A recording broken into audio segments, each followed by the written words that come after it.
Hello and welcome.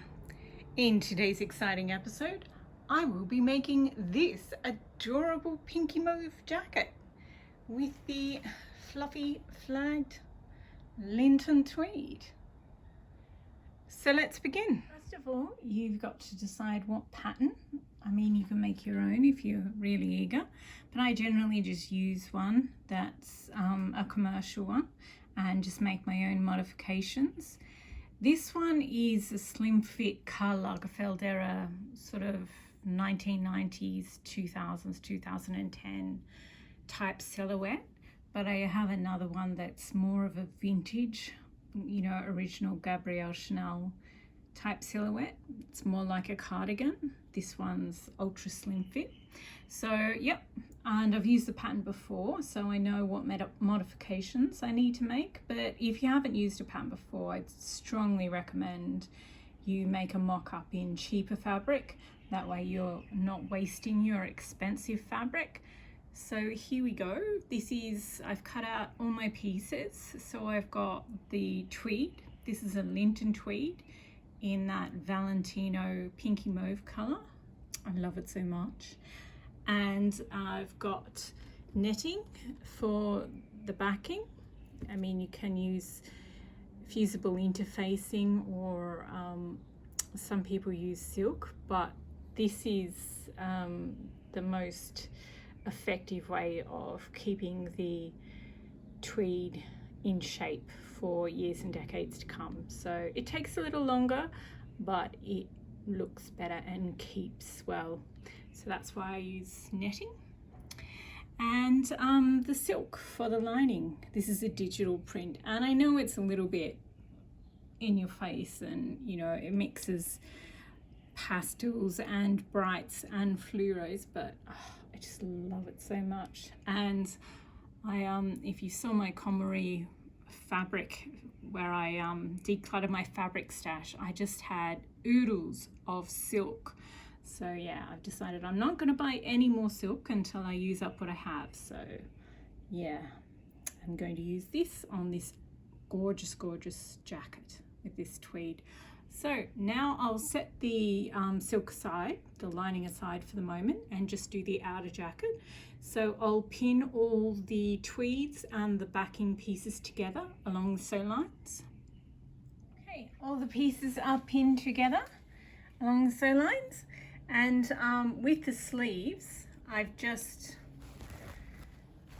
with the sleeves at the cuff end, so this is the front seam and this is the back seam of the sleeve, and I just leave a slit so that because the sleeves are so slim fit, you either to make it really easy to move and easy to get in and out of, I just leave a slit at the back of the cuff. And yeah, if you don't want to do that, then you can just add a little more room to the sleeve. But I love the silhouette as it is, so yeah, that's why I have that slash at the back of each cuff. So now it's time to get the sewing machine out and sew everything together. Okay, once you've sewn all the panels together, you just have to sew the tops of the front and the tops of the back together. And you have to go through quite a few layers of fabric in the middle there. It's where 4 panels meet. So, and with the seams, that makes 8 layers of fabric. So your machine will want to sort of go up and then go back down again, but just make sure that you do a straight line across there, because it will lay across your shoulder and it needs to lie properly. Okay, so once that's done, you need to pin all the seam allowance down on every single panel and stitch that down by hand. Yeah, it takes forever, but it looks gorgeous once it's done. So yep. And once you've done the seam allowances, then you need to stitch this backing fabric to the actual tweed, so that once your jacket stands up, yeah, once it's like that, it doesn't sag. If you stitch the backing fabric to the actual tweed, the whole jacket will maintain its structural integrity for decades to come. So yeah, first I'll stitch down these seam allowances, and then I'll stitch the backing to the tweed on every panel of the torso of the jacket, as well as the sleeves. So I'll do that now. Okay, I finished stitching down the seams on the sleeves as well as the body of the jacket. I just thought I'd put it on the dress form and admire it for a little moment before I go on to the next step, which is stitching the back to the actual tweed. And it's looking a little bulky here because the front two panels of the lining are actually tweed as well. The rest of the lining is silk. It just makes the jacket sit better, so that's why it's a little bulky at the front at the moment. But yeah, looking good. Okay, I've had my break. Now it's time to go and do the rest of the hand stitching, which I will do now. But this color is so cute. It's adorable. And now that I have stitched the backing, all the backing panels to the tweed, it is time to set the sleeves. But it's actually easier to do the hem and the cuffs now, so I'll turn them up and hand stitch them down first, then I will put the sleeves in. Okay, the cuffs are done, and so is the hem on the body of the jacket. Now it is time to set the sleeves, so I'll pin them in place now. So I pinned the sleeves and then machine sewed them. So now we'll turn the jacket in the correct way and pop it on the dress form and see what it looks like. Okay, here it is. It looks adorable. Just try to ignore these front two panels sticking out. What they are is, on a finished jacket, the inside front two panels are tweed and the rest is silk. So that's what these two front panels are. They're, once the jacket's finished, they'll be tucked under. So just ignore them and focus on those adorable shoulders. And just check that they both look close enough, the same, because each time you set a sleeve it sort of works slightly differently. And make sure when you put your jacket on the dress form that the seams are facing out to the shoulder, not facing in to the neck, otherwise you'll get bulk up here. So these are turned out the right way. So just check that they're nice and round, and just check that, I'll turn the jacket around and we can check the back too. Just check the back. Looking good. You still have to stitch down the seams on the inside, so any little imperfections you can fix, but if there's any puckers or any bumps or anything really uneven, then you're going to have to unpick and do it again. But this one is good. So now what we're going to do is take it off the dress form. Oh, and before, when I was cutting the pieces and sewing them together, I spoke about leaving a slit at the back of the sleeves. And once you bead it, if you decide to bead it, then that just becomes really useful to have that slit there, because when you rest your hands against your desk, the beading sort of just forms this arc over your hand, and you can type and write uninterrupted. I just find it really wearable, a really wearable way of doing things. Also helps you get in and out of your jacket. So yeah, so okay, the next step is to just hand stitch down the seams inside each of these sleeves. So I will do that now, but I'm very happy with this so far. It's an adorable fabric and it's shaping up to be quite a cute jacket. So we'll do yet more hand stitching Now before you can stitch the seams of your sleeve down, you just need to cut down the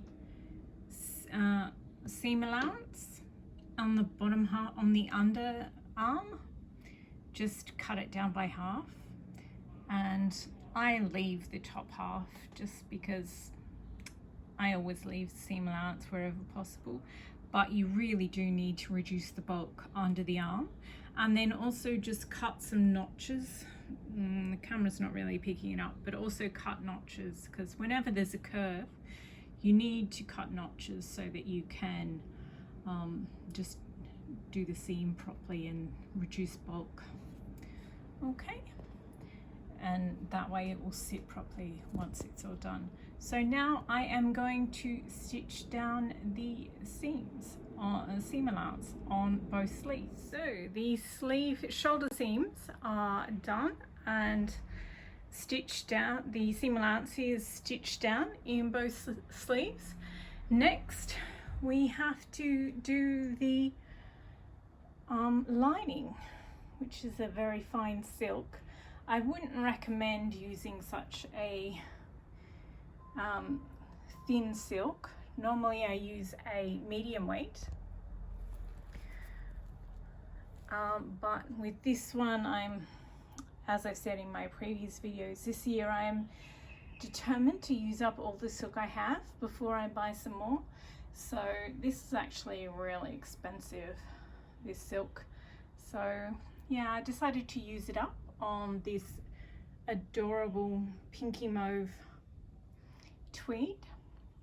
So yeah, with the lining, it's kind of the same way of constructing that you used with the outer jacket, except that this has a yoke. So first you have to sew the yoke and the center back piece together, then you do all the torso and you stitch both sleeves together, then you attach the sleeves, and of course you have to stitch down all the seam allowance as well.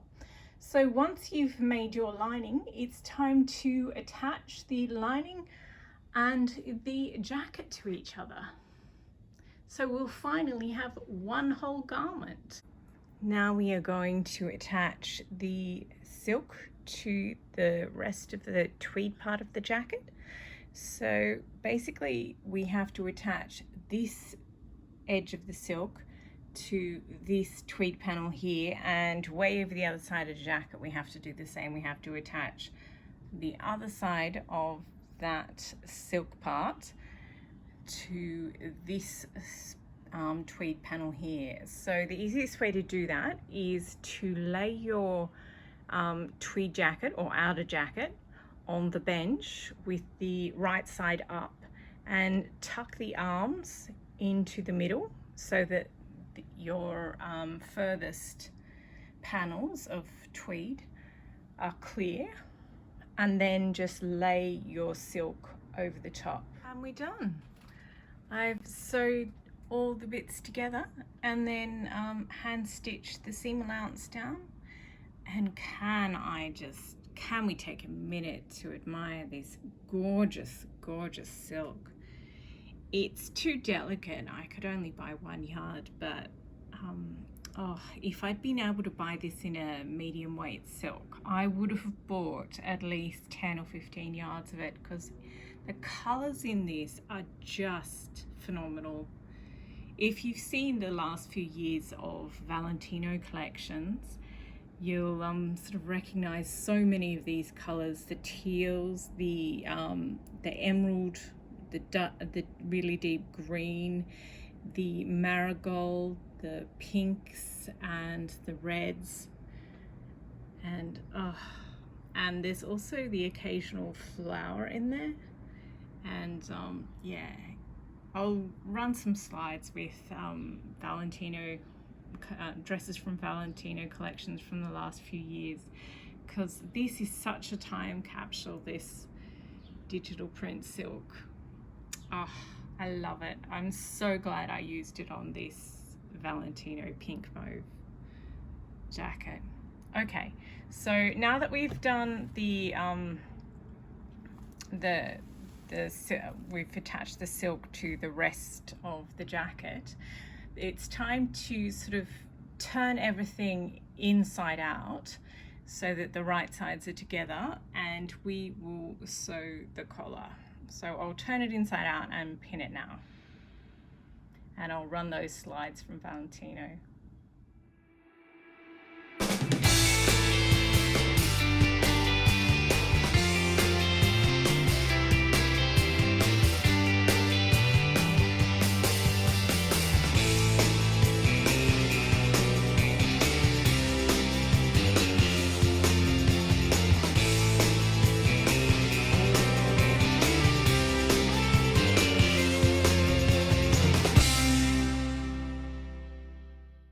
Okay, so I have turned it inside out with the right sides together, and I've pinned the collar all the way around.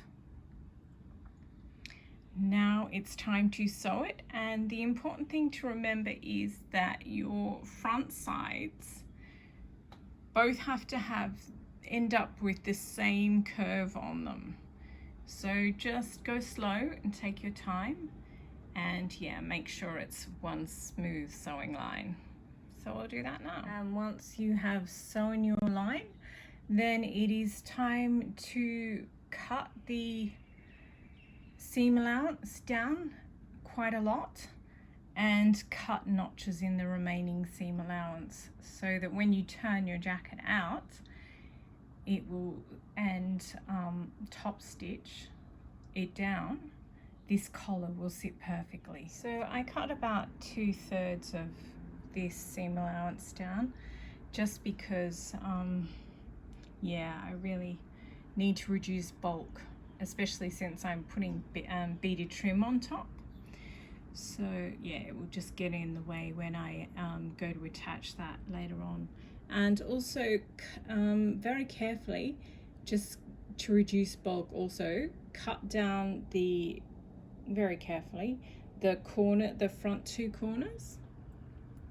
So yeah, I'm just going to finish notching, and then I will turn this out and we'll have a look at it on the dress form. Well, that's just adorable. It's a bit bumpy and lumpy because I've pinned where I'm just about to top stitch, but yeah, it's looking good. It's nice and curved around the collar, and the two fronts are equal. If they're not, just turn it back inside out and make the appropriate changes. And then once you're ready to top stitch, you're basically just putting all 4 layers, so the tweed, the backing, and the tweed, you're just stitching all the 4 layers together right along the edge, all the way around the back, and then all the way down the front again to the end of the front panel, and it just finishes the jacket and makes it look lovely. Okay, top stitching all finished. Now, if you're not going to make beaded trim, the next step is to pull the sleeves through into the actual sleeves. So the sleeves are lining through into the actual sleeves, and then turn up the hem and the hem on the cuffs and stitch them down, and then stitch on a chain to the bottom of the jacket so that the back falls nicely. But I'm going to make beaded trim for mine, and to attach the beaded trim to the jacket, you need access in behind the lining. So I'm going to leave the hems open, also on the cuffs for the time being. But now I'm going to just shake the jacket out so that the textured flags on the tweed really stand up like they're supposed to, and then I'll put it on the dress form and we can see how it turned out. Okay, just one more shot of that glorious silk that I've used for the lining. Okay, here we are, the finished jacket. It's so cute, and this is what I meant by turning under the silk and stitching it down, and the same with the cuffs after you've put on your beading or yeah, the chain would just go along the bottom there. I think on the very first one, because she's a dressmaker, not a tailor, she just had a gold chain lying around, so she used the gold chain to weight the jacket. But I've been to quite a few museums and fashion archives, and most of the vintage Coco Chanel made Chanel jackets that still exist, well, of the ones I've seen around the world, tend to have a silver chain at the bottom, but maybe that's just the ones I've seen. And yeah, historically, if you want to do it the sort of more of a tailoring way, what you do is you put a penny or a metal button in the front so that your two fronts sit perfectly, and then a couple in the back so that the back sits perfectly, because the chain in a Chanel jacket is so that you can see the silhouette of the wearer's back, and so that the jacket fits beautifully.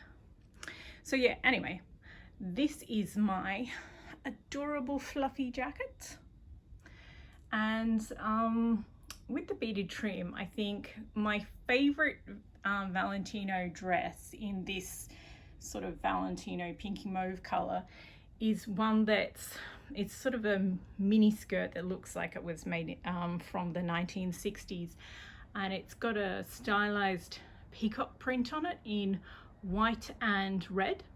So I think my beading for this will be the mauve pink color, as well as red and white striped beads that look a lot like hard candy. So yeah, and I might throw some pearls in there as well. So I'm looking forward to that. But this is done. And thank you for watching.